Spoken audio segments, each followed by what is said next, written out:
पिता की प्रार्थना। पिता की प्रार्थना में बहुत शक्ति होती है, बहुत आशीष होता है, बहुत आशीर्वाद होता है।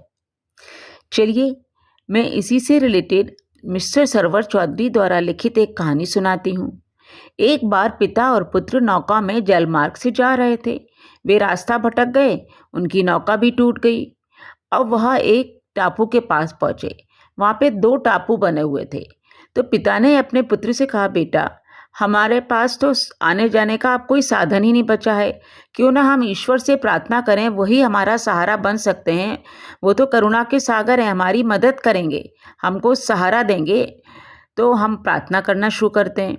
दोनों जने अपने अपने टापू पे चले गए। तो बेटे ने प्रार्थना करी कि हे ईश्वर, बहुत सारे फल फूल क्रॉप्स फसल यहाँ पे आ जाए जिससे खाने पीने की दिक्कत ना हो। और चमत्कार हो गया भाई। फल फूल पेड़ पौधे सब लग गए वहाँ पे। वो आराम से रहने लगा। अब उसको फिर लगा कि फिर प्रार्थना करी जाए। उसने कहा कि एक स्त्री और आ जाए जिससे मैं शादी करके परिवार बसा सकूं। एक स्त्री भी आ गई, शादी कर ली, परिवार बस गया।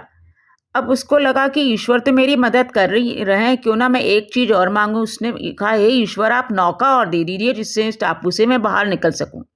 नौका भी आ गई। वे बाहर निकलने लगा अपने परिवार के साथ। तभी आकाशवाणी हुई कि तुम अपने पिता को क्यों भूल के जा रहे हो, पिता को भी तो अपने साथ ले लो। तो उसने कहा, नहीं नहीं, मैं पिता को नहीं लेके जाऊंगा।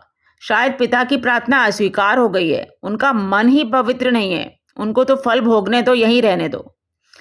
तो आकाशवाणी ने कहा कि तुम क्या जानना नहीं चाहोगे कि तुम्हारे पिता ने क्या प्रार्थना करी? उसने कहा, अच्छा चलो बता ही दो।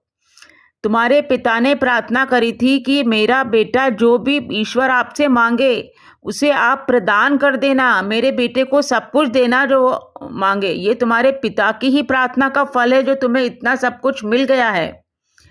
तो कभी रिश्तों को भूलो मत, माता पिता को भूलो मत। आपको सुख मान सम्मान धन संपत्ति यह सब किससे मिलता है? बड़ों की प्रार्थना के से, बड़ों की आशीष से। तो बड़ों की आशीर्वाद को, बड़ों के आशीष को कभी भूलो मत। और ईश्वर से हमेशा प्रार्थना करते रहो, उसकी अनुकंपा के लिए, उसके प्यार के लिए।